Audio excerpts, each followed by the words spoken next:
I'm Blake McCulley from Cross-Eyed Airbrushing out of Calgary, Canada. I'm here to show you how to use the paintbrush with the airbrush using auto wear colors, a hot water-based paint, so let's get busy. The first step in preparing this panel is to scuff it down. We really have to get rid of all the shiny surface that we have on here. I'm just using a Scotch pad and just scuffing up. Now you can do this with an 800 wet sand as well. All you want to do is just have some bite for the paint to stick to. Anytime you get to an edge, you have to be a little sensitive around the corners and the edges. Quite often you can sand right through your clear and through your base if you're not careful with it. This holds true for any round edges or sharp edges on a tank or a fender or even a goalie mask or a helmet, depending on what you're working on.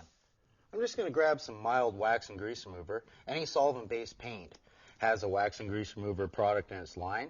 The mild stuff is the better with the auto wear colors.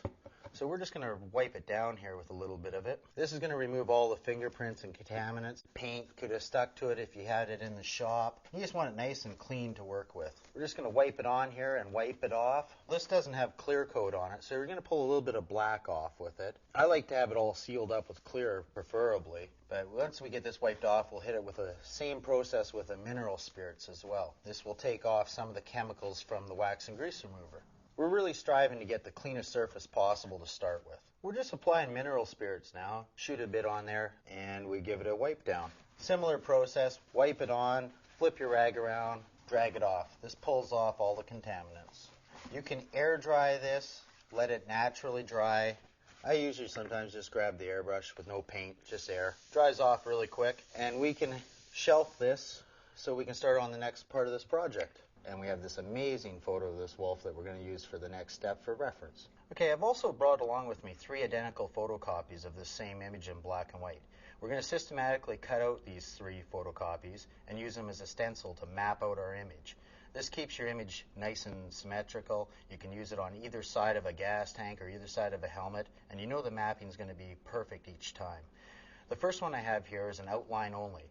I am going to cut out the complete outline of this, saving the positive, which is the inside, and saving the negative, which is the outside. We also have a second one here. I'm going to use this one just to cut out teeth. And this is going to be the teeth and maybe highlights, anything that's really, really bright. This will be my white stencil. The third stencil is going to be my darks. I'm going to systematically cut out my dark areas. These are going to be just my major dark areas along lips, nose, nostril, eye sections, and inner parts of mouth. This will map out all my major shapes, and I know they're going to be correct to the photo. For the next step in the project, I've grabbed myself a cutting knife. X-Acto and Excel make good models. I'm going to cut out the whole outline of the first photocopy that I showed you earlier. This is going to be cut out minus the fur. You don't need real sharp edges. We're just going to cut out the basic outside form of this. And I do this, I try to cut out a complete interior. So that keeps a frame all the way around our image. So if you can follow me through this, we're just going to just loosely cut it out. Catching, there's fur that does run out the outside of this image, but we're going to diffuse that and airbrush it and paintbrush over top of that to diffuse into the background. Now I'm cutting on a cutting mat here. Not my ideal choice, but that's supposed to be the professional way to do it. I tend to use file back cards. I find that the blade doesn't quite stick in as far. You have to brace your photocopy fairly tightly. The photocopy paper that I use tends to pile up if you don't have a brand new sharp blade on it. And as you're cutting, just follow it around nice and fluidly. The more fluid you can be in this step, the less chance you have tearing of paper. And just keep a nice steady pace. Make sure you get a nice angle on what you're working on as well. If you can set your body and situate your project so that you can get the best angle on your cuts, then everything's going to come out nice and sharp for you. I'm just going to continue on here and cut out all these little teeth in here. Sometimes you might have to refer to your reference because sometimes your reference is a little bit better than your photocopy just to see where everything is. I can tell right now that some of these teeth are a little difficult to see, so I keep looking up at my reference, which I have right next to me, just to see where everything is. You can see those bottom teeth are a little easier to see in the laser copy than they are in the black and white photocopy. Finding the right reference is always really important too. The best reference that you can find for anything, especially if you're emulating wildlife or an animal or a portrait, the better the reference you have, the better your project's going to turn out. If you work from crummy reference, then chances are your work's going to be pretty crummy. We're just about done here cutting this guy out. He has kind of a weird tuft on his neck here that comes out. I'm going to streamline that and make it a little more aerodynamic and just fluff it out. Cutting a little border here so that we have it nice and concise and our stencil doesn't fall apart. And you'll see that in a second. I'm just going to pull this out for us. And as I pop out, there's a few places where my cuts weren't too successful. So I'm going to trim those out. You're going to find the same with yourself when you do this. But now we've pulled out our positive, and now we have a one solid negative. If you do cut these ends out right here, this stencil is going to fall apart and it's not going to know how to register itself. Try to keep it all concise and controlled. I have the second stencil here now. This was our teeth and our white highlights. So now we have to really pick out what we're going to cut first. I'm going to start from the back molars. And again, I'm looking at that same reference because I'm having trouble seeing it a little bit in the photocopy in the dark areas. And this is really good to get precise. Cut it, take your time with this step and really cut out these teeth quite nicely. If you carve these out really sharp, it gives you a stencil that you can go back into at a later time. And with teeth, that is important because you tend to lose your white highlights in a project quite easily with overspray, and you can go back in with this stencil at a later time, and we will in this project. It means you can airbrush a little bit faster around it, get a little overspray, then go back in and revalidate your whites on the teeth and get them nice and bright, and then all you have to do is tint in the colors of the teeth. So this is going to work out really, really well for us. And it's all about saving time. If you can spray a little bit faster around the outsides and not worry about your overspray quite as much, then you might be saving time in this process. Really, time is money when you're done. Most projects are commission jobs, and a commission job, you're trying to make money out of it. So if you can do the process in a couple hours as opposed to 4 or 5 hours, then you're making a little bit more money on your project. This one's going to be a little trickier here. We have 2 canine teeth, or incisor teeth. So I guess on the wolf they're called canines. And I'm cutting out the first one first. The second one that's in the backdrop is a little bit darker, but it overlaps the first one because we're, I guess, not 100% on our profile. It's very, very close. So what I'm going to do is a little bit of a cheat here. I'm just going to cut out a little sliver. And this keeps the integrity of my first tooth and does map out my back tooth. Not the whole thing, but if you can take a close look there, this is the outside sliver. I'm just going to move my reference in here slowly, and you can see that little bit of an edge there. But that tooth goes right to this edge. So just catching that sliver will map it in. Then we can freehand the rest of it. I'm going to just go back here and finish all these teeth off. This process can be as tight and as intricate as you like it, or you can just do it really simply too. This is just a way that I've found that I work that goes really quite quickly for me. There's also a lot of other ways to map in projects. I tend to use this stencil cutting as a mapping process more than anything else. But you could draw it in, you could cut and mask it, but each one is going to give you a little different look. This look is really nice in the fact that it doesn't look like a stencil when it's done, especially if you handle this properly. And we'll go through that a little bit later in the video. I'm just going to go ahead and finish all this, and then we'll cut to the next section here. After we get the teeth finished in this process, what I'm going to do here is I'm going to isolate just my little highlight areas. Just the real nice highlights. Around the eyeballs are nice to do. Highlights in the fur. And this will just give you a nice mapping for where the most major highlights are. Keep in mind our first stencil is going to cut out. We're going to be spraying a lot of white there, and that's going to get everything into a nice white on our black panel. And this part can be really kind of hack.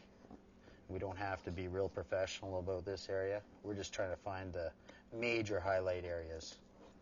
And these are markings that are on a wolf, and you can be really sloppy in this process. Just make sure your teeth are nice and tight.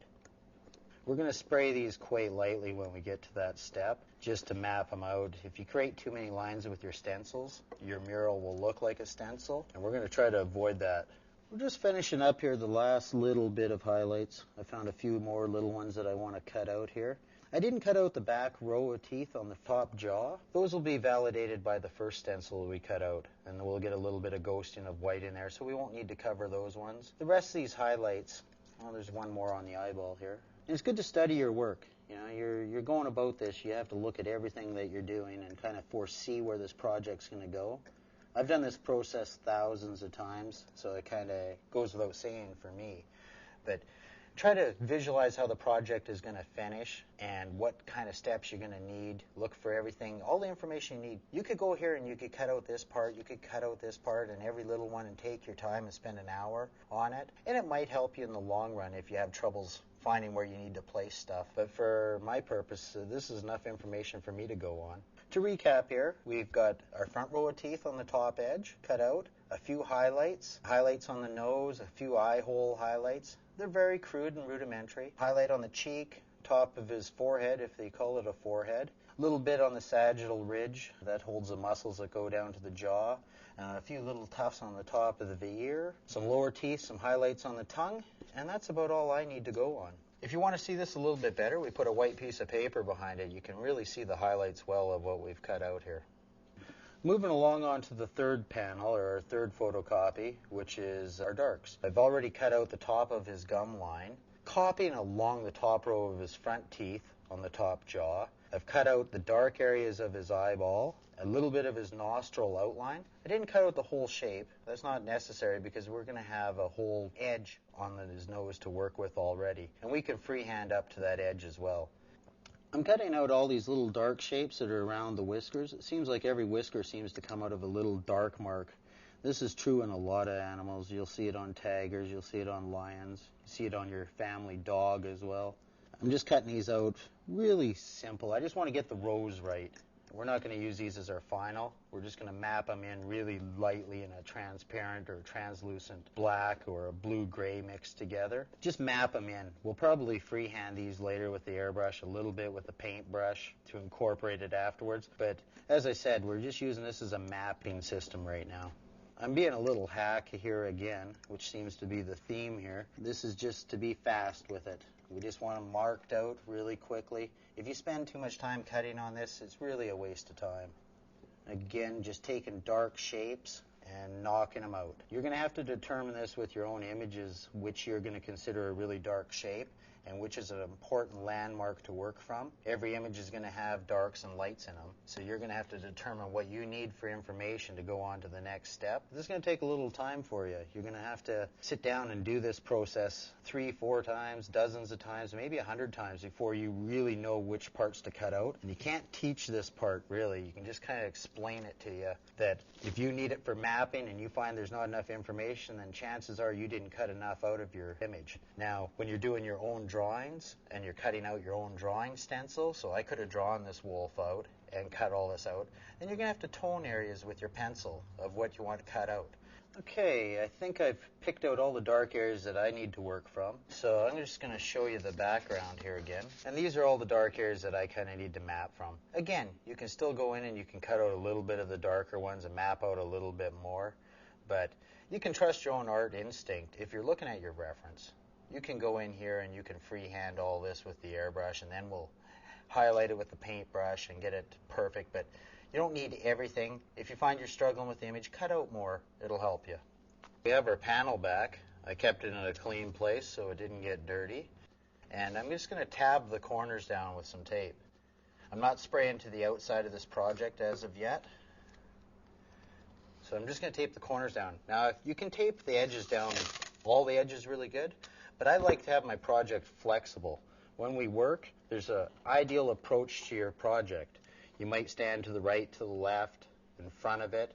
I like to move my project around too so I can get an ideal brush stroke. You'll find that as you learn to airbrush better and you get control of it, you'll find that the right action is going to work the best for you, or pulling a stroke is going to work better. And sometimes turning your project upside down on the side will help you a lot. So I need this to be flexible after I get this mapped out. I'm going to grab the first outline that we cut out. Now this outline happens to be our negative. We're going to map out our negative on the panel to give it impact. Now, do you want to work this as a horizontal or a vertical? You have to decide that. This panel is going to be a horizontally displayed one, and I'm going to take my negative and work it around. Actually, sometimes taking the positive can show you a little bit better how you want it on there. Tilting his head up might make him more serious. You put him down, he might be attacking something low.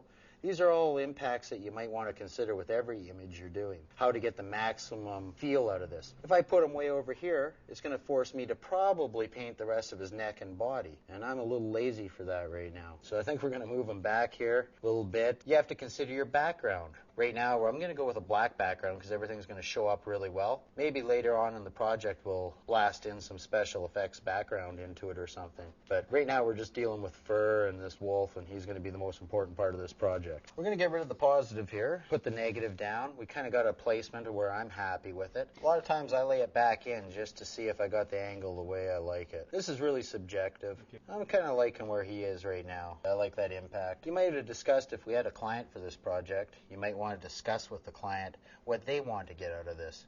Now I have some transfer tape here. There's lots of different brands out there. Any tape can work right now. This is a very low tack tape. It doesn't leave any adhesion behind. And I'm just going to skirt this on here. This is going to look after two things. It's going to keep our placement very well on our panel, and it's also going to cover up our overspray. We're going to be spraying some heavy white right now, trying to get our white base in. And I like to get everything nice and bright and then knock my darks out of the light. So as we lay this down, it's covering up the rest of our overspray panel.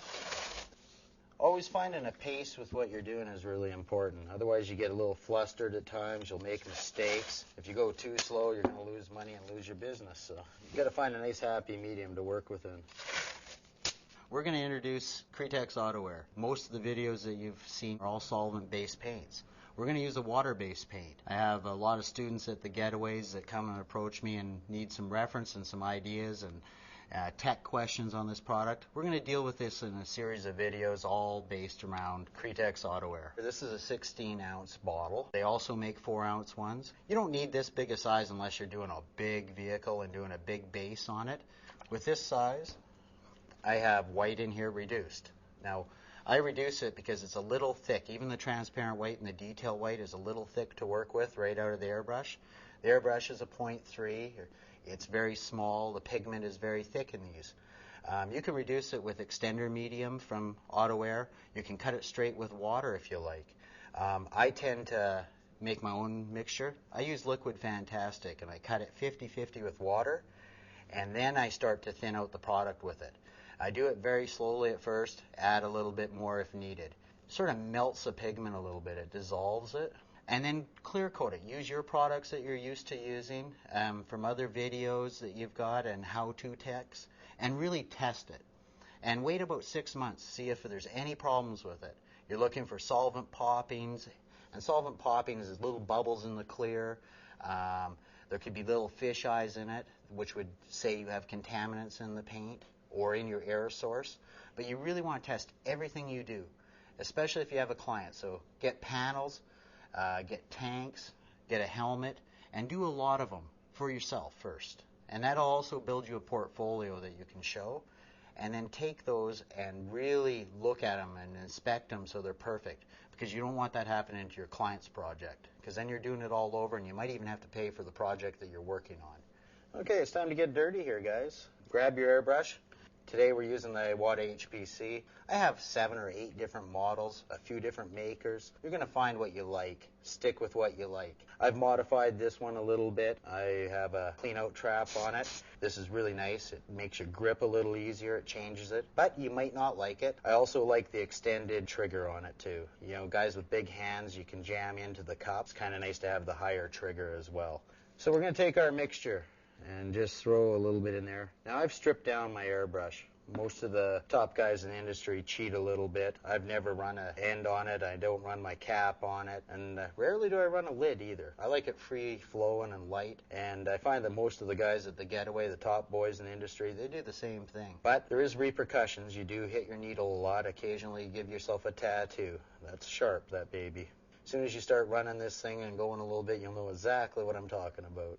I've mixed up my paint right now. I've got it in the bowl here. I've mixed it up 30 to 40% reduced with my Fantastic and water. What we're going to do here is map in the whites. Now the whites, you have to worry about your underspray. We've dealt with the overspray with our transfer tape, and now we're just going to go in and start mapping this out. I'm spraying in our whites on the teeth right now. I know my teeth are going to be quite bright. This is a top row of teeth. Now you can use weights or tape this down a little bit, but I just use my finger and chase it around and just slowly move back into the image. This gives us a nice crisp edge on the teeth. But as we get into the top, we're going to have some underspray. Now, I don't want to be really, really bright there. If you take a look at our reference, especially on his forehead, there's a lot of fur coming off there. If I create a really sharp edge along that edge, it's going to be tough to get rid of. So I'm just going to dust into it on the top. And by dusting in, you pull your airbrush back a lot more, and you work away from your image a little bit. It's not going to get underspray underneath the edge, and it diffuses out nicely. But it's still going to give us our highlights in the middle of the project. And as I get to the back, I'm going to create a line right here if I spray too far. I think we're going to just go softly up to it. If we go softly up to it, we won't create this massive line. And when you create a line with a stencil, you want to be creating it for a reason. Like I'm going to create a massive one here, and we're just going to peel this back and show you. If you can take a look, that's getting a really nice sharp edge. And that's good for the teeth, but it's not the right application for his forehead. So I'm just going to keep on spraying here and laying it in. And I like to go as bright as what my highlights in the image are, and then I tone it back down. Again, back to the teeth. I spray away from my edge, and that keeps my underspray under control. And by underspray, I mean paint's going to go underneath my stencil. And if it goes under my stencil, it'll go into my background. And that creates what they call underspray. I'm onto the tongue right now. I can see a lot of highlights in my reference. I keep my reference really close at all times. I can just glance in a second and I can see where everything is, all my highlights. If you keep it away from your table and stuff, you're not going to see what you're doing. The bottom edge of his jaw is very light, so I'm not going to spray really hard. There's no sense spraying a lot of dark in here, because that's where his gum line is. I'm going to put a little bit in there, because when we get to our dark stencil, then it'll show up what we're doing. Again, soft around the edge, and we might find that this might even be a little hard when we pull it off. And when we make mistakes, I'll point it out, and I'll show you that it's going to take a little more time to fix a mistake in the long run than to do it right in the first place. This is really a thinking game. All this airbrushing, you have to think every step you go through. If you don't think it out, you're just going to make mistakes, and then you got to fix them. And the fixing takes a lot of time. Right now, you can already see the overspray just kind of catching to the edge. I want to avoid that. The further back you get, the more pigment's going to atomize in it. And this is something you're going to see me do a lot of right now. You get a buildup on the tips. And that's why I don't spray the cap on there. You just peel it off. I use my nails. I keep my nails quite long to pick tape and to pick paint off. And it's a pretty good asset. It just doesn't look great. And I think this is about all we really need for this step. So I'm looking over everything here, making sure I have white in all the areas that I need. We did clean that tip there just to keep the overspray down. And that pigment flies a little bit. You'll notice when the grain of the paint gets a little thick and it doesn't atomize quite well enough for you. Now, the fact that we have this thinned out, you've got to be very careful. You just do a lot of light passes. If you do a lot of light passes and build it up slowly, it'll be fine. But when you thin it out really heavy and you lay the paint on really heavy, you get what I call skating. And the paint will sort of bubble up a little bit and run on itself. And you'll know what this looks like. It's like little pebbles. They recommend with auto air to really lay your layers in nice and light and let them dry in between times. This gives you a lot better adhesion, especially if you have to tape over it in the future of the project or mask over it. It has to have time to sort of cross-link with each other, and heat is a good thing too. I carry a hairdryer usually with me, and if I get a little heavy on my spray, I hit it with the hairdryer immediately. Make sure your hairdryer is very clean. It's easy to blow in pieces of particles into it. A heat gun also works from a distance. We're just about done here. I'm just about done mapping everywhere that I want to map out on this, and we can get on to the next step. We're going to get that first stencil off here. We're going to pull the negative off. And that's as simple as just ripping all the tape off slowly. What we're going to do here is just peel it back. Now, I'm going to keep this intact. I'm just going to put it onto anything that's smooth and shiny and clean will work. So the front of your fridge, if you have one in the shop, or on a chunk of wax paper, because I might put this back on in the future, and it's nice to have all my tape already done with me. Okay, so now you can see where you made mistakes a little bit. I've noticed that we do have a little bit of underspray at the back. We kept it a little too loose. There's a few places we got a little wet, and we can see a little bit of skating. This is really mapping out, so it's not a huge deal at all. So now we're going to just move on to the next step. I've grabbed my white stencil, which is the teeth one. That's how I've labeled it. And since I still have white in the brush, I'm going to start mapping out these teeth. Now, what we were doing right now is just registering based on what we've cut out. There's areas that you've cut out in the first stencil. The second stencil is just going to overlap that. You'll see lines. I'm just registering these up really nice and tight. This is an important step to get right. Just to show the human side of this, I think we made a mistake earlier. I think I misguided you saying the top row of teeth on the top jaw was on the bottom. We cut out the closest teeth on the top, and that's what we have right now. So we're going to map those out a lot brighter than the lower side. It'll show that they're closer to you. Again, the front incisor. I'm going to reposition my hands to keep the stencil down. And that little sliver from the tooth behind it. As we get around to the nose highlights, look at your reference again. And there it comes. And there it goes. Here again, we're going to create some lines and some edges. So I just want to dust those in nice and easy so we're not creating too big of a line. A little bit of a highlight on the tongue, a few back molars, a few teeth up here. Right now we have a little tuft of hair just at the back going in lightly. I'm spraying away from my edge because it's easy to create a line here. A lot of times you'll find in a project, if you use a lot of stencil work, that you'll create lines by overspray. So if you're paying attention to it, you can avoid creating problems in the future. Okay, let's just pull this back. And now, as you can see, we have mapped out all those little areas. They're very subtle. But that's all you need for your eye to fill in everything. We're going to switch colors, go to dark now, and I think I'll mix up a very translucent black, maybe a blue-gray into it. I'll show you how to do that, and we'll map out the dark areas.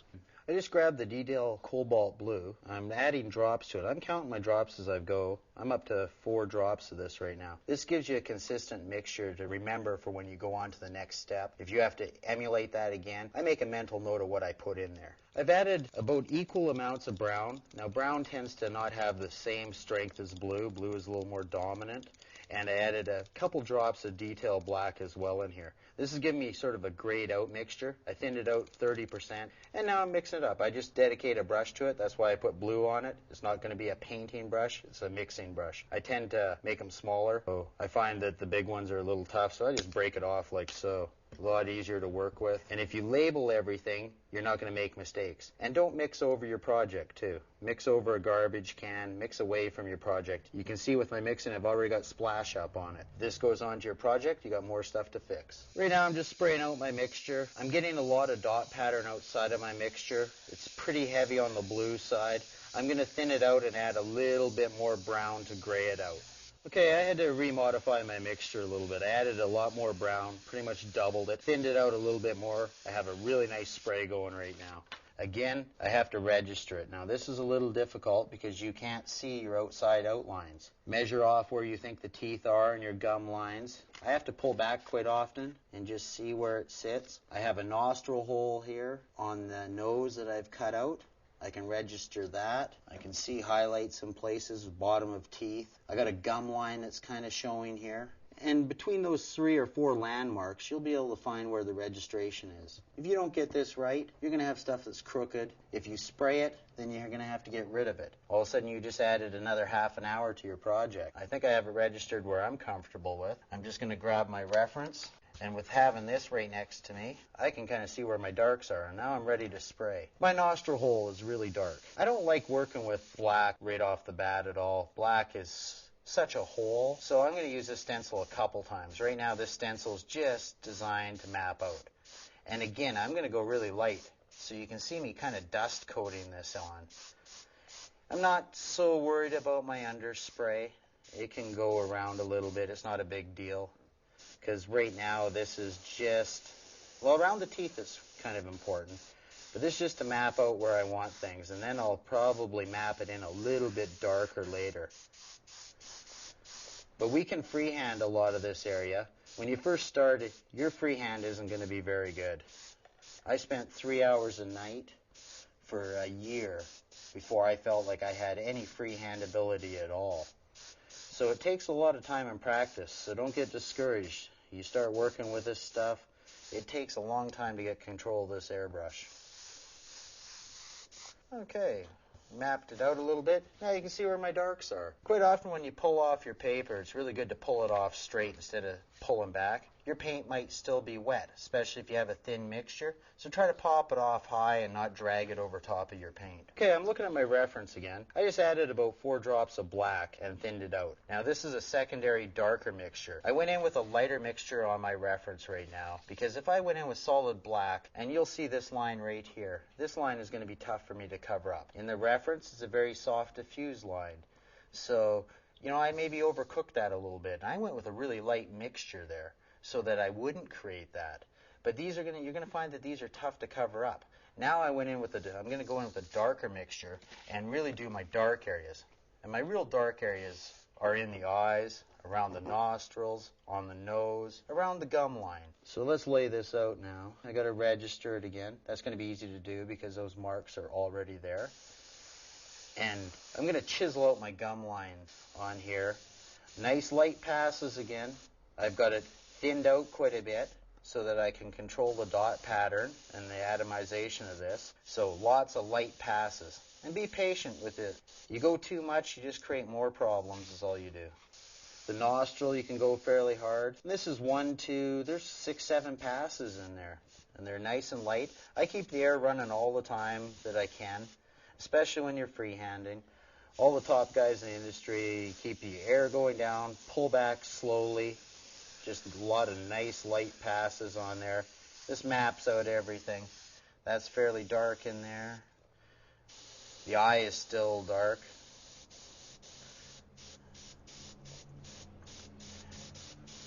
And now we're just going to map out the ear slightly here too. Again, this is going to be soft and diffused, so you don't want to push this step too hard. Our stencils all mapped out on this. And we're finding that right now, I have a couple double stencils going on. The registration wasn't totally perfect. Of course, we talked about a little bit of overspray. All these things not a huge deal right now for us, especially when we're going to put a background in. But we've mapped it out not so bad. So now we're going to discard all of our stencils. We're going to set those aside for now. And we're going to work on some freehanding with this now. And we're going to control it really tightly. Work slow at a pace that we can all keep up with. And then we'll see how far we can get with it. Okay, I kept the same mixture that I had going for the last gum line and the darks that I've punched in there. And now I'm going to start freehanding. When you're freehanding, it's really nice to have some control. You know, I start mapping it out really slowly. If you can see, I triangulate my hand and I guide it. What this does is it really keeps my hand steady. And I look up at my reference quite frequently. And I'm just going to chisel in my darkest areas right away. And just blend them out slowly. So nice chisel, blend out. And you'll find different ways to work this as you start experimenting for yourself. And I'm softly going in with my dark areas. As you can see on the reference, you can see that line isn't so sharp anymore. The gum kind of blends into the face. Now, really trust what you're seeing. Trust your reference. Don't trust what you think it is in your own eye. Looking at something is really important. So I'm blending that out a little bit because I see it as a diffused line. This is a little bit darker. And it's nice to bring it up darker freehand. And what this does is it takes away that stencil look. And that's the worst part about a stencil. People rely on it too much. So it has kind of a dirty name in the industry a little bit. A lot of guys go, ooh, stencil, you know, and they get a little uptight about it. And I go, yeah, stencil, of course, it works really good. It's a really good method to work with, just as long as it doesn't look like a stencil afterwards. You know, I've done a lot of paintings where I've done multiple stencils and used them quite a bit in the project, and you can't even tell I used them. So that's what I like to strive for. And same with brush strokes. We're going to get in here, and this is the purpose of the video, is to incorporate brush into fur and into an image. So I'm going to show you how to do that as we go through this, and try to make it flawless so you can't really tell at first that you used a brush stroke or a paintbrush in it. So a lot of this equipment is really good to use as long as you use it in the right way. I think a lot of guys' problem when you see a lot of airbrushing out there, you see a lot of them use it, but they don't use it in the correct way, and maybe that's why it has a bad stigma that you're kind of using a paintbrush in it, or you're using stencils in a project. So right now I'm just mapping out these little dark areas. I'm isolating where my dark marks are in this wolf. And this is where we have to get into the freehanding. And I'm extending these out a little bit. And I'm creating some background texture quite fast. And to create this quite fast, I've got a nice angle on my approach. I'm in on an angle. What that does is it takes your brush strokes and spreads them out nice and evenly. They're called dagger strokes when we practice them. And you can chisel them out really tight. Like you can get in there and go really tight if you want. And we will later. But right now it's nice just to map them out nice and soft. And there's areas above the eyebrow here that are darker. And I'm just laying in some clumps. This will all work as background information. Like it'll look like fur under the fur. And you're kind of painting the dark areas really slow and soft and blurry almost, and then we'll bring that detail out on top of it. So I'm just going to work away on this for a while, catch up to it in various stages here, and you can kind of see what's going on with it. I've been working away here for about 10-15 minutes here on this, just mapping out some sections. And like I say, your freehand skills might not be there yet. This might be an hour and a half of process for you to get it even to this point. But like I say, don't be discouraged. It'll go faster in time. I was pretty slow and hack when I first picked it up, and all you can do is get better. So I'm just mapping out all my dark areas right now, chiseling them out really tight, or getting tighter each time I go through it, and getting in my darker shapes, really isolating what I've got here. I'm finding little dark shapes, trying to go darker in those areas. You can see areas where it diffuses out. I'm going to try to attack those areas and just blend out our stencils that we had so they're not so harsh. I'm just going to pick this up and show you.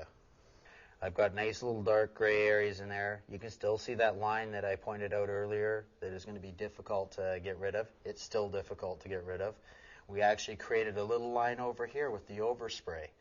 It was very, very thin. There wasn't much there, but I'm already finding trouble covering it up. So I went a little aggressive over there. So now I've taken some of that dark and I've kind of feathered it out a little bit. You can also go in and clean the edges as well a little bit, but it does get a bit streaky. We'll identify that a little bit later in the project. And so now I'm just going to set it down. I'm going to keep working on it a little bit more, and we'll pick up on the next stage. Okay, we're still noodling away on this. And what I mean by noodling is we're going in a little tighter now. We're starting to chisel out these lines. And this is a really good time to show you how I'm really going about this.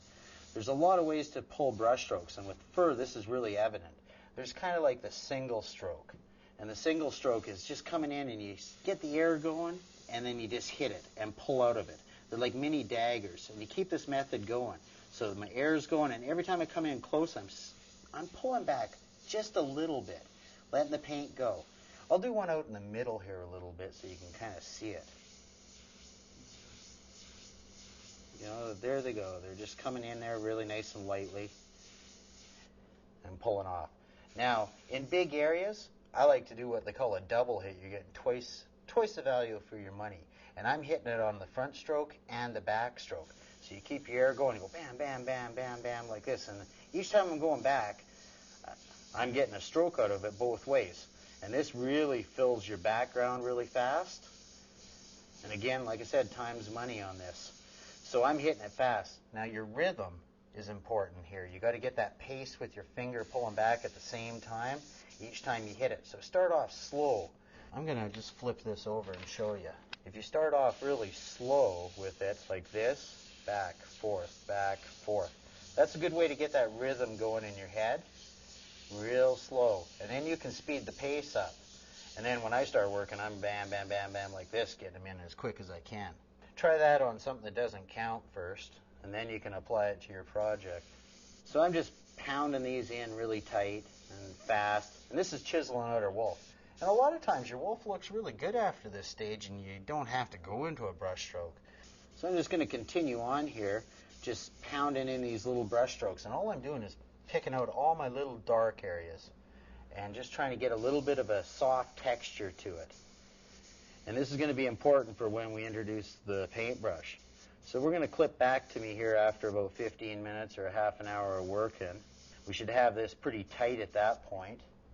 Okay, welcome back. We're just cruising away here. I'm knocking in some more spots here that are getting a little bit tighter. Same strokes as we were dealing with before, only getting a little tighter. With the wolf here, too, it's very important to look at direction of fur. The fur has a nice, it's almost like a wood grain. It flows in such a nice way. You know, they start off really light and tight in here, and they bend up this way, and then they bend down that way, and it curves and rolls around. It's very important to get your direction right. If you don't get the direction right with what you're going, it's going to flatten this out, and you're not going to get cheekbones protruding out, and you're not going to get highlight areas pounding out where they need to be. So really watch your grain. Trust your eyes a lot. Your eyes see a lot, and just don't think that all the fur goes flowing back. It actually does curve and mold and flow around. So getting the direction of the fur, I can't emphasize that enough. It's super, super important. I see other pieces of work that other artists have done coming in looking for a job from me, and I look at it and go, wow, you really didn't open your eyes and have a really good look at what's going on, because there's so many problems with a lack of looking. So really trust your eyes and really push it really hard. We're going to have another title of a video coming out as well. It's all about tech tips and how artists crater themselves by making mistakes. And I'm going to really dive into all these problems that you might experience out there. And it's going to be really valuable. I'm more excited about that video than this one. And it's going to be a lot of fun. I'm going to be pretty harsh on you, but it's going to help you. A lot of the tips that I try to put out sometimes took me 7-8 years to learn. And I wish I had learned them in the first year, because it would have saved me a lot of grief. Most of the stuff that I'm teaching you right now all comes from teaching my students at the getaways and guys that have worked for me. I'm pretty much all self-taught, so I'm a little unorthodox in the approach. But I think you'll probably relate to it after you get through a couple of these videos. It's going to do nothing but improve you. So right now, we're getting really, really close here. This project that I'm doing right now, if I was doing it in my studio for a client, I'm going to spend 8-10 hours on this. We're going to do it tight enough so that you can see what we're doing, and it still looks good, and you understand every step. But each one of these steps that I'm taking right now, I would take a little bit further than I am right now. And you might work on this for 25 or 30 hours. I had an assistant do this same demo to learn fur, and he went on it, off and on, off and on. He probably spent 45 hours on this wolf head. When he was done, it was spectacular. It had such a density of color, and it was so soft and beautiful, and it was better than the one I had done to show him. He spent that much time on it. Now, that wasn't feasible. He would have lost his shirt financially on it, but you can push it that long, and you got to come up with a happy balance of when you're really happy with it. But don't be afraid to spend 40 hours on this, if you have the time to do so.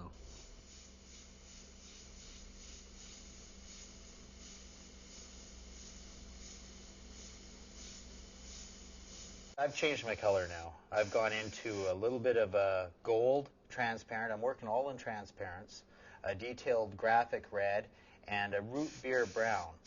Now I've mixed them all together, thinned them out a little bit to get a warmer color. If you look into the reference right here, you're going to find out there's a lot of gold in here. We've got a few areas that we've got to push it into. So at home, I would be mixing my colors up a lot and changing them, adding browns. I would have probably done 6 or 7 color changes at this point in the project. but I'm trying to break it into stages that you can follow.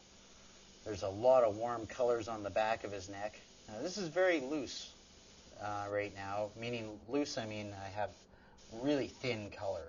So I'm laying it in really light, lots of light passes. You can see that yellow is starting to build up. There's a little bit of warmth on the inside of his ear.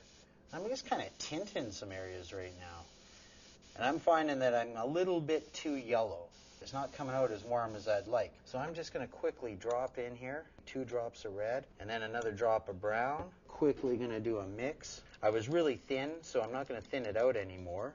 I'm doing a little quick spray out. See how much warmer that is? And back in again. That gave me time for that yellow to dry a little bit. Your flash time, and what we call flash time, is where you can touch your paint. If you thin it out, most of the stuff dries fairly quick. You know, a minute, 30 seconds, sometimes immediately on there, depending on how thin your mixture is. You'll get a feel for that as you work with it. And different colors dry at a different pace and a different rate. And if it's thinned out or if it's opaque makes a difference. And how thick you apply the paint makes a big difference as well. He's got some color in the eye too. So I'm going to go throw that in there right now. Now, we're not doing anything real detail yet. Quite often, you know, if I'm working at home and I want to finish this, I'm going to go in there and I'm just going to chisel it out really tight. And this is how you'll end up working as you get better. But at first, you're probably just going to be doing exactly what I'm doing right now. There's some gum that has some colors in the gums. And since we have a warm color right now, we shouldn't lose this opportunity of wasting time to remix. Let's throw him a little bit of color into his teeth.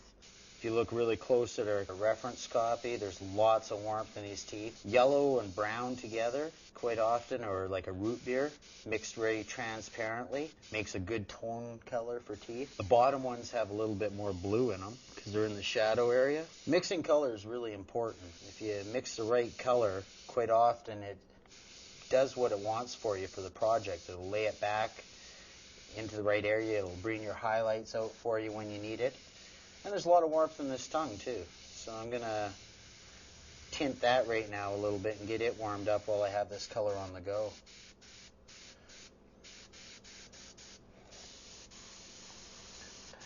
This should be dry up here again now. It's about a minute and I'm back into that color and warming it up a little bit more. Still a lot more warmth around here. So I'm just tinting it in slowly. Now if I want to get this nice and red right away, then you might want to go to more of an opaque color. But translucent paints and transparent paints, I love working that. It just looks a lot deeper than the opaque paints in this case. So I'm just going to keep tinting them and just taking my time and showing some patience with it. Because if you go too fast, they'll skate. And then when it skates, it builds up and bubbles up and sort of pills up. And you'll see that immediately too once you make that mistake. I can show you on here a little bit. There, see, look at how fast that just runs. Spider webs on the side because I'm pulling back too far. Pretty much the whole project here, I'm not pulling back more than a couple millimeters the whole time. And just going really thin layers of it. So I'm just going to continue working on this and just saturate it a little bit more, and then we'll continue on with the next step. Okay, I'm working away here. I've taken a yellow and root beer mixture, and I finished up a little more of those colors. And now what I've done is I've added a little bit of detail black to this.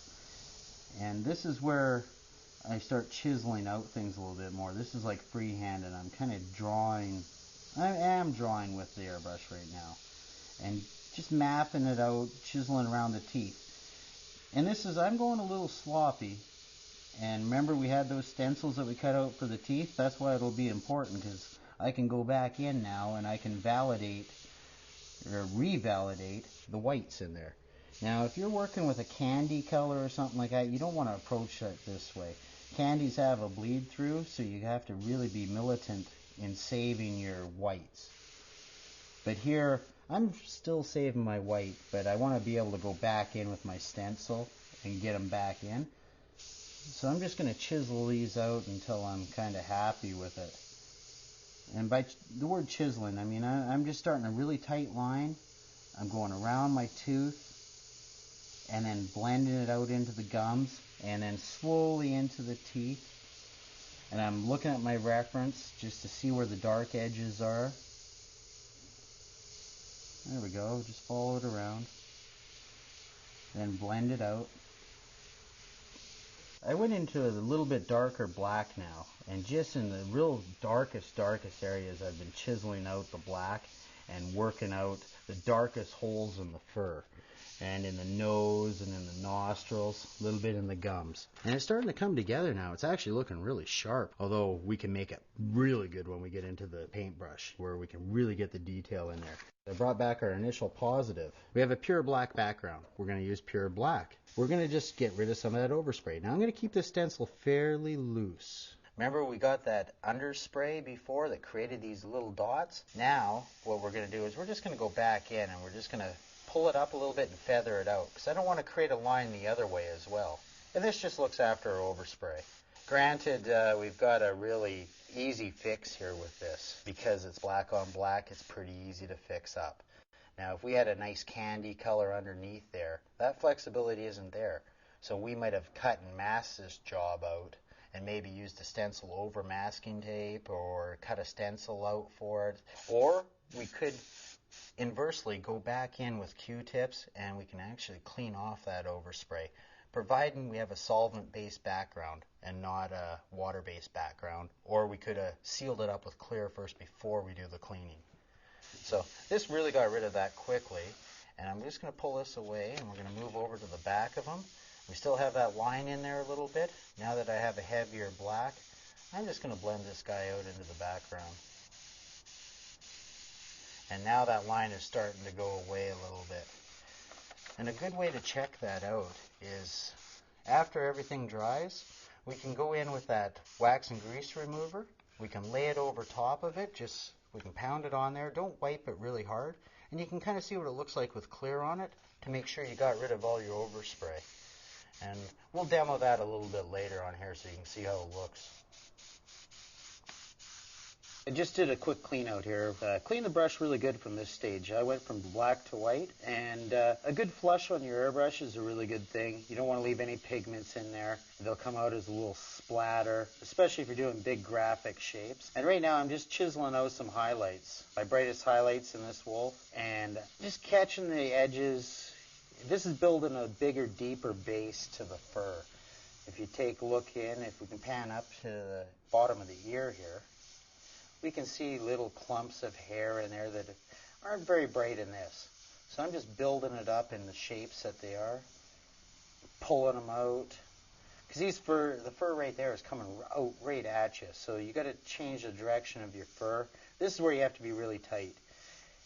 And honest to God, to paint this tight right now, if you can do this in your first year of airbrushing, you're doing really, really well if you can pull that off. So don't get discouraged if you can't pull these lines right now. The mixture is really thin. It's easy for it to skate, so you're going to pull really thin strokes, really light. Don't pull back too far. And this is just giving me my highlights. Now I'm going to try to keep this a little bit darker than I need, because when I go back in, the next step is with the paintbrush. And the paintbrush is going to be a really translucent mixture that is going to add to this and make it brighter. So we want the whole piece to be just slightly darker than what we want it to be in the finished result. So that means that'll make our white highlights stand out. I have to get my painting moved because I'm seeing the reference changing and I don't have a good angle to make this successful. So what I'm going to do is just move this out a little bit. And I'm going to reach across, grab my reference, and if we can have a look at this reference here, what we have here is fur starting this direction. And by the time that little highlight's done, it's almost changed a complete 90 degrees, which means if I'm spraying from one angle, and we'll go back to my painting, I'm going to have to move with that painting. And now I move around the project a little bit as it flows to the front. Sometimes I'll tilt this project 5-6 times just in a little section like that, just so I can get the best angle on it. If you get a bad angle, what will happen is your airbrush won't spray very well for you. You'll get a lot of clumps and spits. I've worked around this a little bit. We've got just little highlights coming into the fur, and right now I've got some really bright highlight areas. And I got a really thin mixture here. So right now I am doing multiple passes over top of it. 3-4 passes in those same highlight areas. And that's just to get the brightness out of it. You can kind of see just passes over pass over pass, and it's starting to come out. You got to go really thin though, or it's going to start to skate on you. And then I'm going to work down here, and I see a whole bunch of highlights in the gums. Now these are really bright, solid highlights. And these are the little reflections off his gum lines. So I'm just going to go in and just do these little shapes quickly. These are fairly inconsistent highlights, and try to stay away from the real cheesy starbursts and stuff. Like really look at these shapes and try to emulate them if you can. And again, this is really thick. The mixture could probably go a little thicker for this if we wanted to right now, and it wouldn't be a problem. Because this is skating a little bit for us. I'm just cleaning it out a little bit here on the tongue. And back in again. There we go. That's not looking so shabby. So we're just going to tie this end up now. I'm pretty happy with what we've done in the past hour. It's turned out pretty good. We're going to introduce the paintbrush now. Okay, I've set up my workstation here. I've turned the wolf around to the side, and I've put in a little bit of cleaning fluid, and that's airbrush thinner. That would be my Liquid Fantastic with water mixture. And I like to thin out my white. I've put in a little bit of detail white here. There's lots of products you can use here. I'm using the AutoWare Detail White, and I like to thin it out. It's also nice to have a little piece of wax paper next to you. This is photocopy paper, but it's kind of waxy. And what I do is I try to wedge out my brush a little bit. Check for loose hairs. If you can look at this really closely. If you notice right here, I've looked at my brush. I have a stray quill that's kind of bent off to the side. This is a brand new brush, but they're not always perfect to start with. Sometimes you have a longer one on the tip as well, so this has to be trimmed down. This just makes sure that this brush is working really well here. Now, when I load up my brush, I like to load up the quills fairly thick, and then I run them out a little bit so you don't get a big gob at the end. And this is the problem with a lot of people using a paintbrush with their airbrush. They tend to load this up and it goes on so heavy and thick. And when I load up my brush, I like to pull it both sides, flip it 180, do it again. This gives me a wedge a little bit. This gives me a little sort of like a knife blade wedge to a pointed brush. And then you keep that point on a horizontal a little bit, and then you start pulling your brush strokes very lightly like this. And this is a very thin mixture, so it's going to go on very transparent on the painting, and it's not going to stand out really bold. And that's another problem with artists that use the paintbrush with the airbrush. They tend to leave it so bold, it's really obvious. It stands out too much and it doesn't incorporate with the airbrush very well. So we're going to show you how to do it kind of seamlessly. The first one is usually the worst. You can tell right away by the very first stroke if you have too much paint on it. And then it's just a repetitive motion. Again, have your reference really close to you.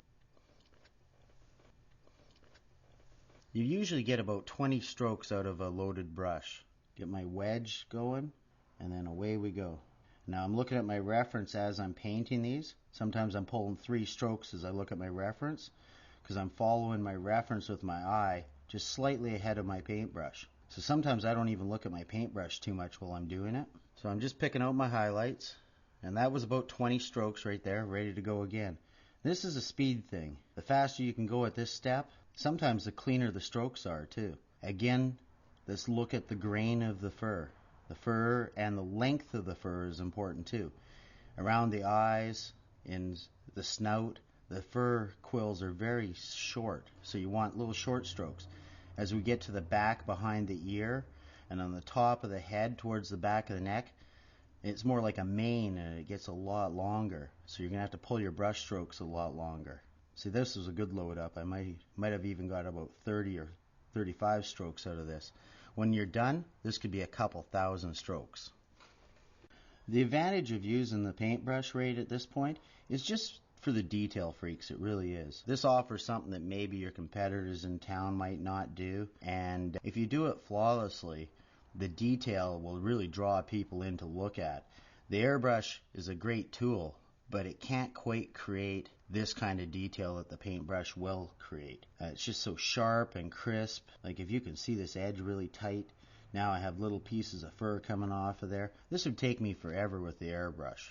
See how short the brush strokes are right now? These are just little tiny ones going in there. And I always like to pull the fur from front to back. What happens is your paintbrush will start off fairly thick and then it'll wedge out as you pull it away from the paint. This gives you a nice little sharp point to the end of each little fur clump.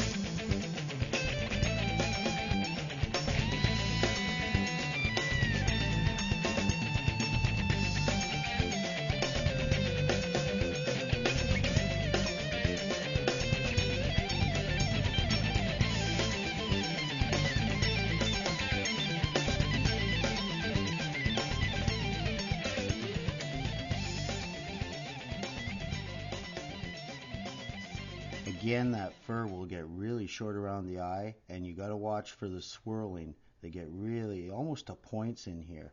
Now, I'm working with a pure white. You can also tint your whites. You can add a drop of, like right now, it wouldn't hurt to drop a bit of yellow or maybe brown into this. Now, this is looking a really stark right in here, meaning it really stands out on the brown background and that little bit of orange and red that's in there and yellow.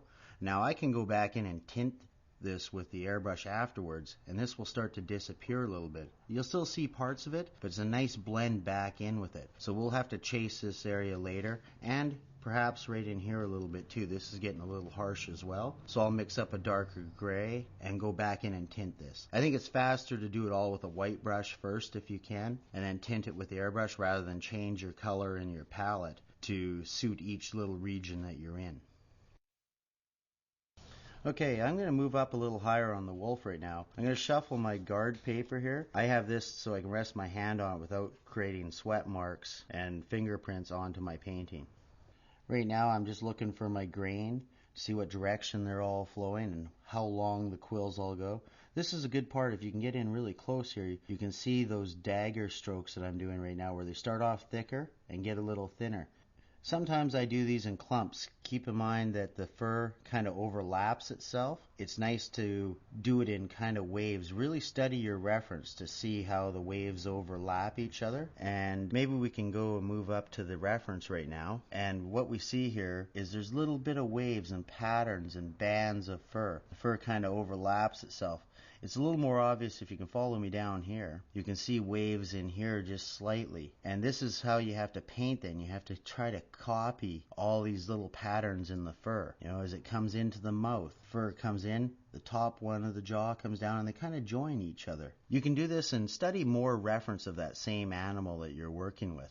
And this goes for anything you're painting. Just study it really, really closely, and sometimes a secondary or a third reference till you really understand what's going on in there is really vital to your success. I'm just going to go into that area we just talked about and see how I'm pulling out. Now I'll start back down here a little bit and work my way back to it. Now it's a little dark in my reference there. These are very short, so I'm going to save a lot of that dark right around the mouth, or the corner of the mouth. And then I've got these brush strokes just kind of tying into each other. Right around the gum line there's a little bit of a shorter one. These ones are indicating that they're coming out at you. And then as soon as they get and roll around off the gum, then they can stretch out and pull a little bit more. Now this process can go, sometimes I can go 4 levels of this. I can go around this whole painting like this 4 different times. Sometimes I do it with a darker color like a mid-tone gray, which might have a brown and a blue mixture. Sometimes I do it with a darker with a little bit of black in it to get my dark lines in. For the purpose of this video, I'm going to stick with just a solid white, and then I'm going to show you a few more techniques that you can incorporate other than the paintbrush to get detail. I'm going to move back up above the eye. We dealt with this area before. Remember we had a fan that came out, it started and it changed about 90 degrees from where it pulled. Now I'm going to do this with the paintbrush. In order to do so, I want to pull it around upside down because I want to pull those brush strokes towards me and that'll narrow out the wedge. I'm going to move my guard over here so I don't leave a fingerprint. I'm going to turn my reference around so I can see what I'm doing and continue on with my brush strokes. Again, this is a speed thing. The faster you can go, sometimes the better the quill lines are. If you slow it down, you're going to get shaky with it. So it's good to go fast. And as it gets to the eye, I'm shortening up little ones. This will give a depth of field, meaning the shorter ones will be closer to me than the further ones back here. Or at least the eye will perceive it to be so. What we're doing is really creating illusion here. You're working with a 2D image that's very flat and you're trying to make it look like it's three-dimensional. So you have to pull out every stop that you know in your arsenal of education and knowledge and how you see things to try to create an illusion that is dimensional and textured and has volume and has shape. I just pulled a few backwards and I can immediately tell that I made a mistake there. Now nobody's going to see it in here, but I'm going to pull a few outwards with it. You know, when you do a wedge backwards and it's not thick to thin throughout the process, it's really noticeable to my eye when I'm seeing it. So try to keep the flow with the hair grain. Try to pull from the base of the quill out. That's both in your paintbrush and the quill in the fur.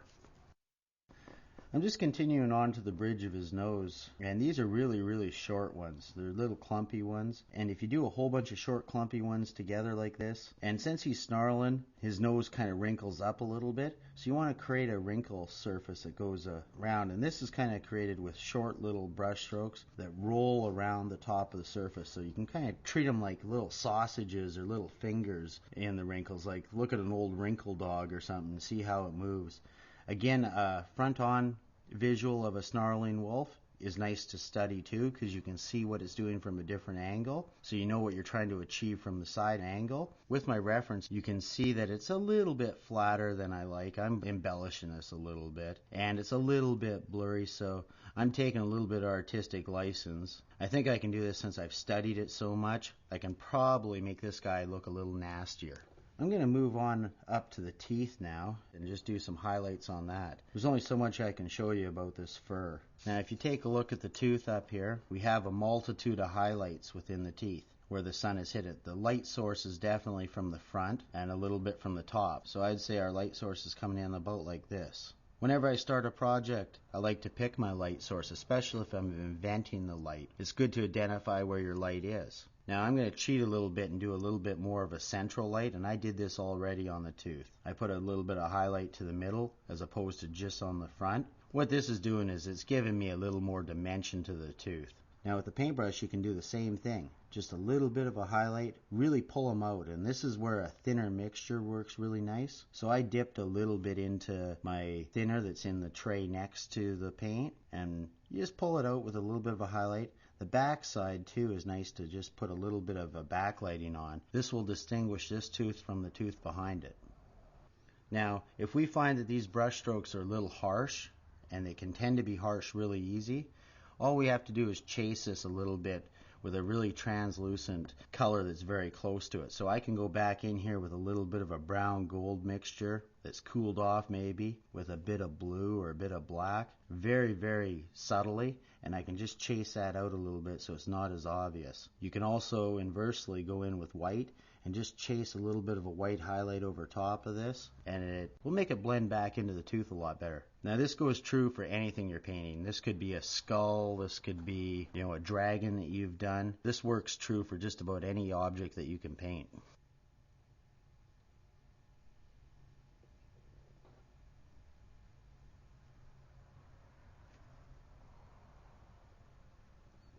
Now we're getting some really nice highlights in here. I've also chased this up into the gum line, catching reflections on this. And as you do this, you can really see how those gums start to get really wet and juicy. You know, you can tell there's a bit of saliva running around in his mouth. You know, this is a beautiful thing. You know, I love when stuff starts to sing. This is probably the favorite part of a project for me, where you can really make that project dance.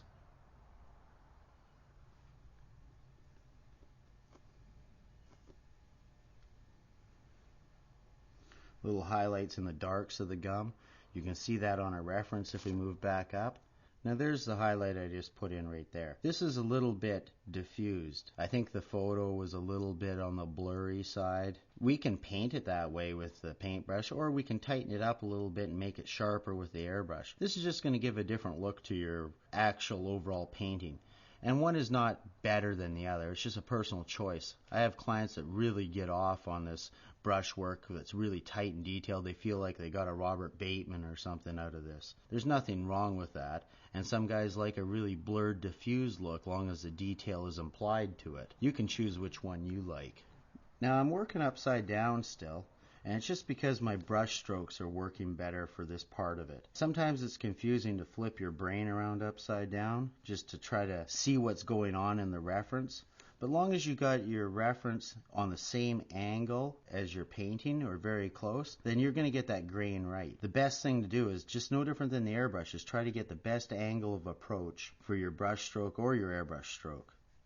And you guys will find your own pace. You'll find what works the best for you. I can dip really fast, wedge it out. There, I'm loaded up, going again. And when I'm in the shop working, I usually sit at a high chair. I've had this high chair since I was about 3. And it's been refinished about 6 times. It has 2 steps below it. I put my feet up on the second step and the first step. I lay the project usually down on my lap. This way I can move it around. I have my workbench right next to me where I can dip paint to my right. And then I rotate the project around on my lap. My reference is taped up to the table right in front of me, so my eyes don't have to travel very far to the reference. And my paints are right there. And then I just fly at this. I can do thousands of strokes in minutes almost. And you'll find a pace that you can go. I'm working really slow right now for the camera to catch it, so you can kind of see. But I'm just going to do a little section as fast as I do at the shop. And I just start going like... It's just bam, bam, bam. I'm hitting this hard and fast. Try to look styling when you do this too. You never know when a camera's around. Every once in a while, I'm going to make a mistake here and just show you what happens, how you can fix this too. Here's the problem with a lot of ones. If you don't dip it and wedge it out on your paper well enough, you can hit it really hard. See how bold that is? Have a good look at that. Now, if you go fast enough, just a little fingerprint, bam, like this, you pull it out and you fix your mistake. And it's usually the first brush stroke that you put on is the one that goes bad for you. If you know the first one's there and it works, then all the rest of them are going to follow along suit and work for you. So be prepared to go in there right away and wipe it out if it's bad. As I'm going further back on the wolf right now, you can see I'm starting to lengthen out my quill strokes. I'm just dragging them a little bit further, because as the fur goes back, the fur gets a little bit longer. And I'm going a little bit thicker. And to go thicker, all you do is just load up the brush a little heavier. You take a little more of the brush and bend it back. As you bend it back, more of the paintbrush is actually making contact with the surface of the paint. And this will give you a little bit thicker brush stroke. Now you won't get as many brush strokes out of each one because you're laying a little bit more paint. So you might only get 15 or 20 strokes out of a brush now, instead of like 20 or 30 when you're doing it smaller. Okay, I'm back onto the ear here, or starting on the ear. Now this is really interesting, the reference. This is going to be a tough area because the fur just goes, now see, I just went a little too heavy. Just as I was telling you, I wipe it out, it's gone. So I got to take a little bit of paint off of there and then try again. Now these ones really curl and swirl a lot. And they're twisting in a lot of different directions. And that's because they're coming out at you. Some of them are folding back towards the front of them and twisting around back up. And I just got to kind of trust what I'm seeing here and pull that off. As I move up, some of these quills are getting longer. Now if you want some really thin ones, all you do is just barely touch the surface. I kind of just pull the tip really lightly on this part. And see how long my strokes are getting now as these kind of fill in? And I'm going a little bit thinner now, and try to clump some of these as well. You know, a lot of these, the hair will or the fur will kind of clump up together, and you'll get little clusters of it. And this makes a nice consistency too by being inconsistent. If you can put 3 or 4 clumps together and they pull off, then it's not like everything's the same. If I went and did everyone on the same angle like this, it would look like a computer or a machine had done it. And or he just got back from the beauty salon or something. And these little tufts and stuff give them a little bit of a nastiness to them too, which is really quite beautiful in the long run. And these are a little harsh right now. I'd probably benefit myself from dropping in a drop of black or a drop of two complementary colors like brown and blue, and that will really gray out my white and be a little darker. Maybe we should try that right now and you'll see how well this works for us. I've got some detail cobalt blue. Now cobalt blue with a brown will mix a gray eventually if you get the right mixture. So I know that the cobalt blue is a lot stronger pigment than the brown. So I'm going to put one drop in here. There we go, controlled. I'm going to grab the brown. I'm going to go 3 or 4 drops of brown because I know the blue is that powerful. And this is a root beer brown, but any brown will work. Root beer brown is fairly weak. If I had a darker burnt umber or something, it'd be a lot stronger. So I got about 4 drops there. Now I'm not going to utilize all this. So I'm going to start with the blue. I know it's stronger. I'm going to really control. I'm not going to load up a lot of my brush. This will go a long ways in my... You see how blue that's getting right away? Now that's just the start of my graying out. And I'm going to contaminate my paint because I'm only going to use this once. Now I'm loading up a lot of this. I think it's going to need quite a bit. If you can take a look at this, the blue is still dominating. As soon as that blue starts to go away, it's going to be taken over by sort of a milky gray. But this is more of a pure gray. If you just drop black into it, it's really obvious to me what kind of gray it is. But if you look at the Wolf reference, there's a lot of blue grays, brown grays into the reference. So that's why I'm mixing this way. So a lot purer system. This comes from a lot of color theory. If you're an oil painter and you come from a background of acrylics with a brush, you'll understand the mixing of paint. And it's good to take a course at your local art college about color theory. It'll help a lot. Now, it's not wrong to add black in there, too. We could drop a black in there, and it's just going to cool it off more. In fact, I'll just do one to show you. I'm just going to do one drop right into it. And this is just going to cool it off even more. But the gray will change. It won't be as blue, or it won't have as much brown in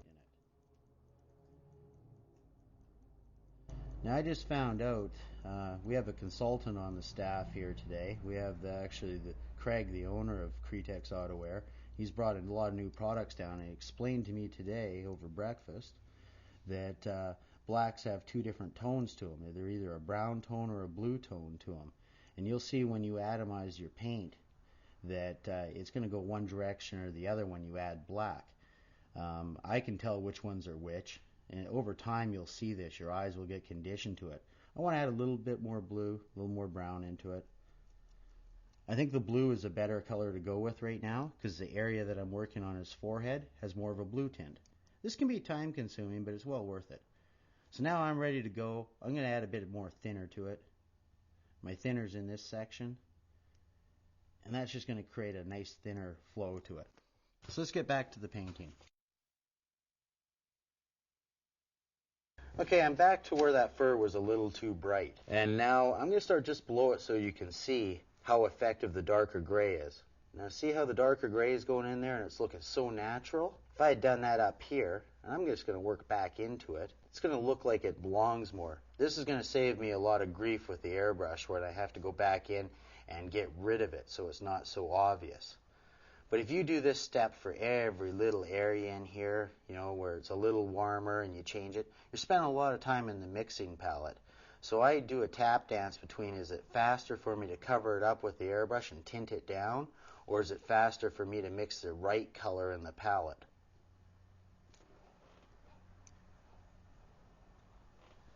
And we're back into it again. Mixture is starting off a lot brighter. And you got to keep in mind too that this paint won't stay the same color. Once you've mixed it and you lay it down, it'll either dry darker or lighter. This particular mixture is probably going to dry a little darker than what it's going on with. And this again takes lots of time and experience to understand your products before you know what it's going to do. It's very marginal. It's only going to change about 5% between dry and dark or light from what you've put it on with. I'm going to turn this wolf around right now so we can kind of see where we're at with it. Now, we could keep this brush stroke going for the next hour, hour and a half. We can do 3-4 layers. I don't think it's going to pay off to go any further with this guy on camera. We could also go in and mix a really dark mixture and get a lot of these little dark lines in here that I put in with the airbrush and take it to a further level. If you want to see someone who's a master at this, look up Carl Brender. He's a wildlife artist who's just phenomenal for fur detail. It really kicks butt. It's beautiful. Study some of these painters that do this stuff too. It's really good, and it might be helpful in seeing how all these things I'm saying about grain and fur will pay off. And a lot of these guys that do these wildlife renderings actually work in a technique very similar to this. Okay, I'm just chasing this out a little bit. I have some transitions here that are a little harsh that I think need to be blended out. So I'm going to go in with a darker gray and cover some of this up. But I'm going to show you a couple techniques first that kind of replace the paintbrush even a little bit. Okay, what I have here is a pigment pen. This is made by Micron. This is a .01. They come in different sizes, but it's a permanent ink that's waterproof and fade proof, and it's an archival ink. Now this is compatible with the Cretex AutoWare. I don't use this technique too much anymore. I used to use it a lot. Now this is black, so you got to be very careful with it. It's very harsh, but I can go in and just put my little dark lines back in with a pen. I can just kind of draw with them. Now these are really sharp, so I don't want to use them too much. I find these really valuable when you're doing scales in a dragon. I used to use that a lot. I've kind of got away from it a little bit now because I think my airbrush skills are a lot tighter over time, and I push that a bit harder. But you might want to dabble with this and try it. I caution you very carefully not to use it too much. If you use it too much, it'll look like a drawing and not a painting. So just use it in the right applications where you see some really sharp areas that kind of need it. In a very, very small project like a dragon and you have individual scales, I find this stuff pretty amazing to work with. And again, I'm just pulling away from the brush strokes on this and creating a dark area in it. Now, this is going to look odd if I only do this area. This has forced me to kind of go through the whole project with it. But if you can see really closely here how it kind of just cuts into it and adds that dark dimension. Now, I think you can get these in a few various colors, but the selection of colors are fairly weak on it. I'm concentrating on this area above the eye. There's a few little dark areas in there. What I'm doing is just putting in some little ones to create some rows of fur. And I'm just doing the dark area and I'm just pulling them out. And if you can kind of see that in tight, it's given a lot of depth, but it is fairly harsh. I don't think this step was totally needed on this project, but it could be used. Try it, see if you like it, and especially try it in another application. It's really good for little cracks in a skull, as long as you blend it out with the paintbrush or the airbrush afterwards a little bit. And I'll show you how that's done in a second.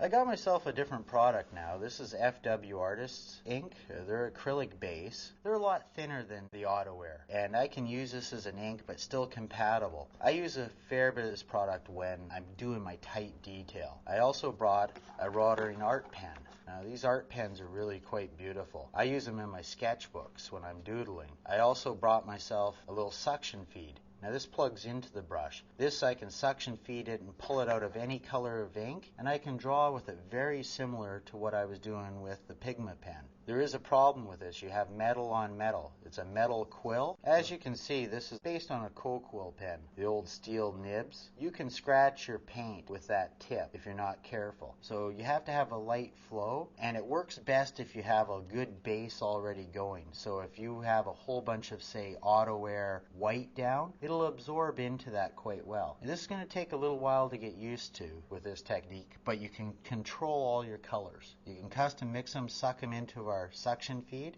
and this is kind of nice. It's just a twist cap on it, dip it into the ink, and just pull it back. And this will suck up that paint in there, and we plug it into the pen, and away we go.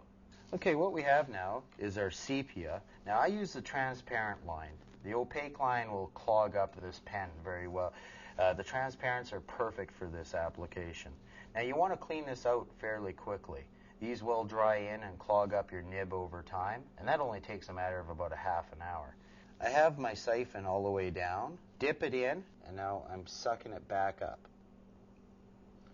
I don't need a lot for this application, so I'm only putting a quarter of amount in. Open up my pen, I'm just going to insert this in here and work it in. Kind of pops in. This is a really tight fit. This is a new pen. Put the cap on, and it's really going to aid myself, since I haven't worked with one of these for a while, to get a new piece of paper out and do some practicing. Now, it's going to take a while to load. Oh, wow, that went right through right away.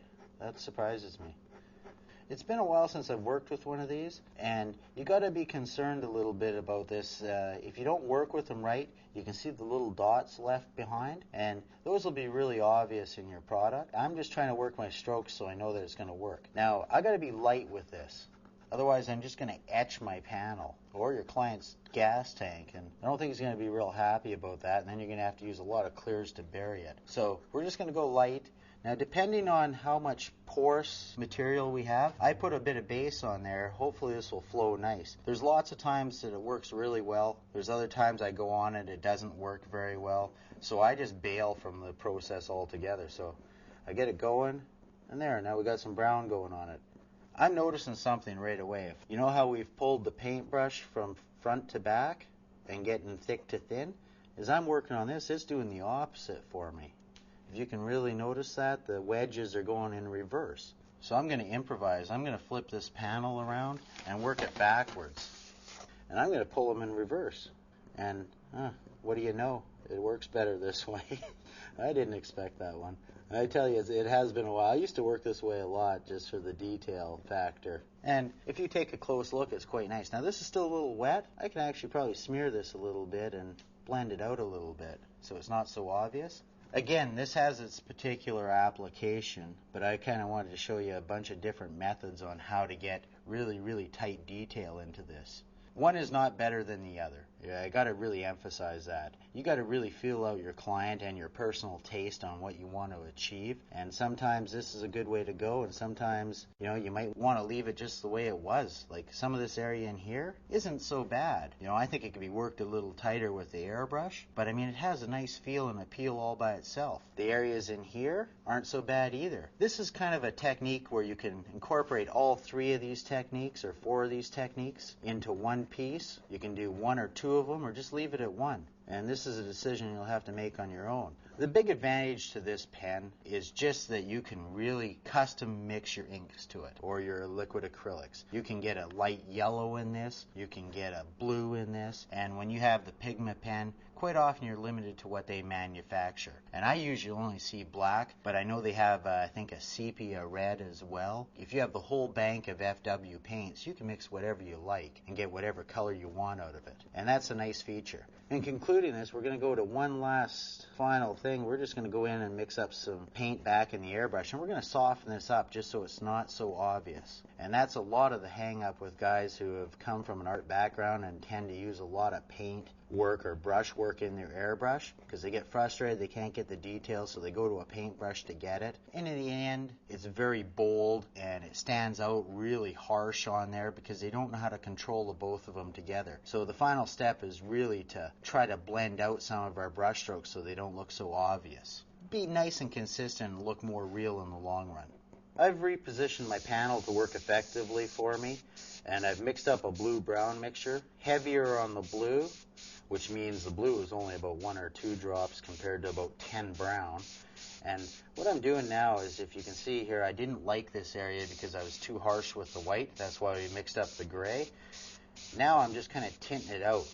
And I'm just doing little clumps and just tinting it out, blending it out. And you can see how now this is getting really unified. This last little step is, I think, really important. Some of those black Pigma marks that I put in there, they're going to be tough to get rid of or to blend in because the black is so harsh. And that's why I mix a lot of these darker colors with blues and browns and try to mix darker grays that are very pure without white in them. And I find that they're not quite the whole that black creates.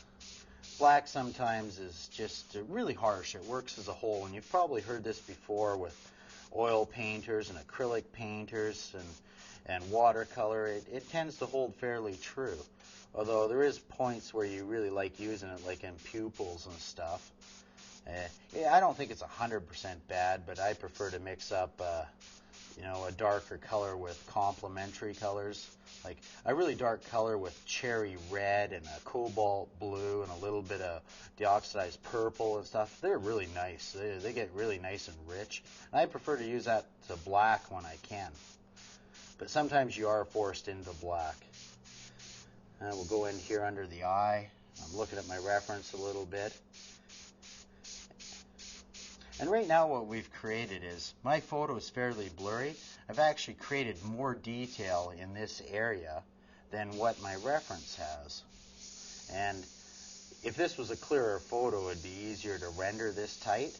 So if I was in my own studio and I wasn't trying to teach you this, I think I would have probably left it freehand with just a little bit of brushwork, a little minimal amount of brushwork, then tinted it out. I probably wouldn't have gone to the step of the Pigma pen or the art pen. If I had a better reference that was a little more detailed, and it's really important to get the best reference possible. A lot of projects can fail or succeed just alone based on your reference. We're just blending this out now, and you can also do a nice little tint just from a distance. I'm doing a nice little mist right now over top of all this, and as we go to the back and chase it out, I've got this really soft blend coming to the back.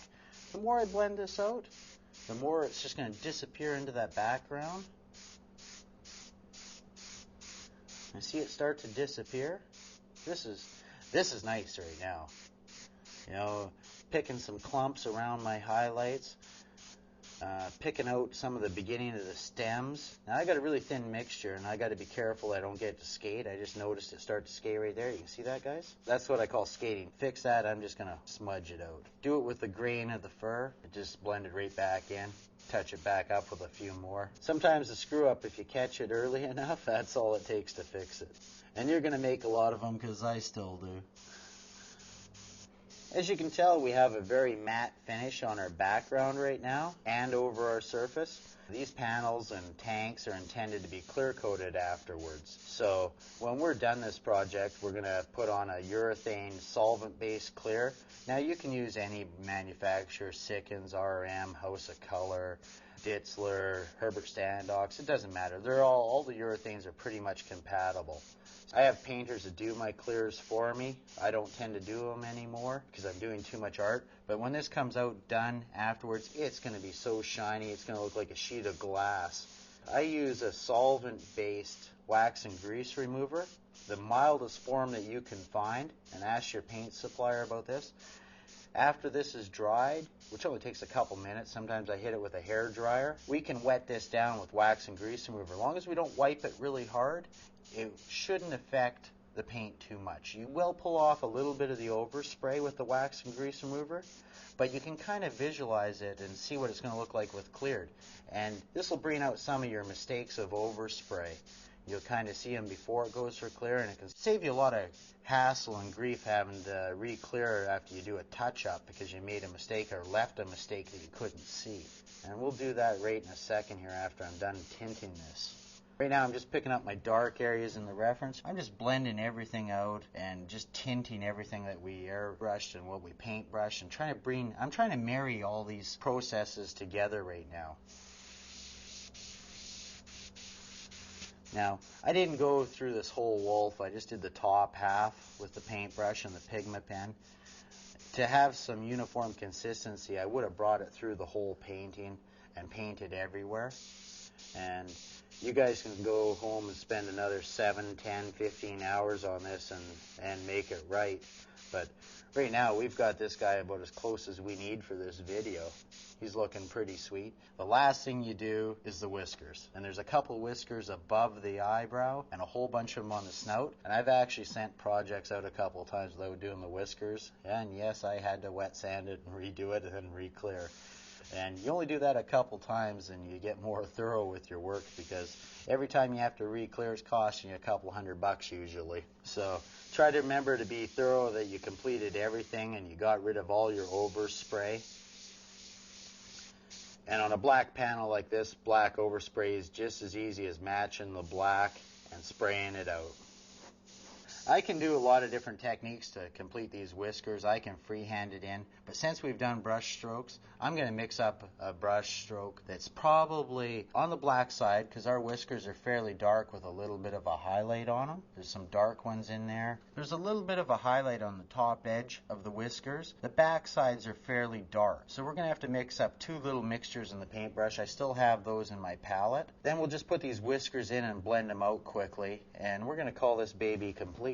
Okay, I just mixed a dark gray. I took that blue and brown that was mixed from the last section, added a couple drops of black, and we're ready to go for some whiskers here. Really look at your angles of the whiskers. You only get one chance to do this, because if you lay it in and it's wrong, you got to do all the background behind it again. So these are just long strokes. It's like pinstriping a little bit. You lay down the brush and away you go and pull it back. I keep this mixture very thin if I can. If you make it too thick, I find that it makes a bit of a mess. And I'd like to err on the side of it being a little bit too light than a little bit too dark, because I can always chase that line a second time and match it up. And there's usually a couple little guys in here that are a little bit darker than the rest and pull off. Can you see that in there? Those are nice and subtle and they're quite beautiful. Now I got to drop a white in here, and this is going to deal with my highlight. Now I'm keeping my gray and just adding a little bit of white to the gray. That'll get me my highlight. We talked about this earlier, but that flipping the brush 180 and getting that wedge is really important. It does give you that little sharp line. Okay, I'm bringing it over to my whisker, and I'm turning my wedge again straight up, so the narrow edge. I'm going to take the very front edge of that line and just pull a little bit of a highlight onto it and pull it off. These are fairly long, and all you have to do is catch the top edge of a few of them, and that's very subtle. If you do this process too bold, these will stand out like holes. They'll look so nasty. So really err on the side of being lighter and try to be as thin as you can. Practice a couple dozen of them on paper first or on a test panel before you take it to this step, because fixing these are really, really hard. You have to redo everything underneath it, and you can lose an hour, hour and a half just by putting one bad whisker in. Okay, now it's time for your John Henry. I always sign the same way. Same technique as what I used before. Really quick. I put the date on her. Got my cross-eyed on there. I'm super happy. She's complete. I've got my wax and grease remover here right now, and I'm going to apply this on here. I'm just going to drip it on. And I'm just going to inspect for overspray, any problems that I can see in here, any little hiccups. Your eye will see a little bit more when it looks like it's cleared, and this gives you a really artificial look on how it's going to look cleared. So I'm just going to apply this on slowly, have a little inspection, and you guys will see how this matte finish will go away.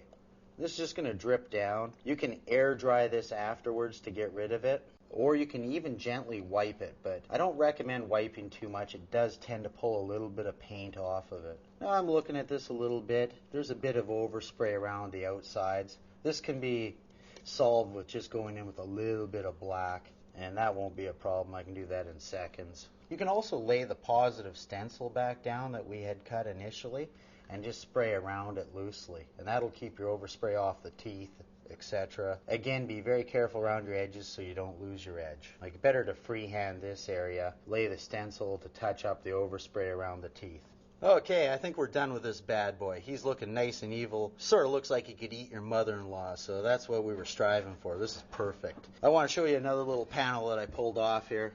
This is this bad Doberman. He's really cool. And this is what you want to strive for. You really want to incorporate that airbrush with the paintbrush and really be flawless with it. And I hope this works out for you. I'm Blake McCulley from Cross-Eyed Airbrushing, representing airbrush action and auto air colors. Thank you very much.